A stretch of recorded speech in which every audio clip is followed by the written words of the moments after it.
Dai vanti che ora, buongiorno, il frutto è maturo. Raccogliamolo insieme con la canzone scritta da Del Pupo e prodotta da DJ Bob Bryan.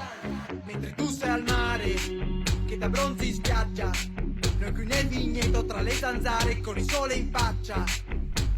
Un inno alla vendemmia, un inno di speranza e di gioia per rilanciare i Colli Euganei, per ripartire dopo i mesi tremendi della zona rossa del lockdown e di tutte le restrizioni legate al contenimento dell'epidemia. Splendide risate, profumo di mosto tra i campi regna, siamo pronti per la vendemmia.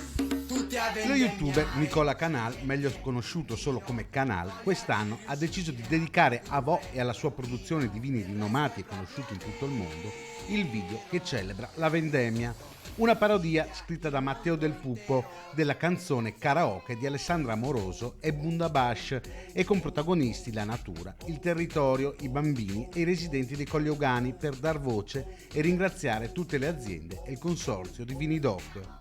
Nel video la partecipazione di un ospite speciale, il governatore veneto Luca Zaia.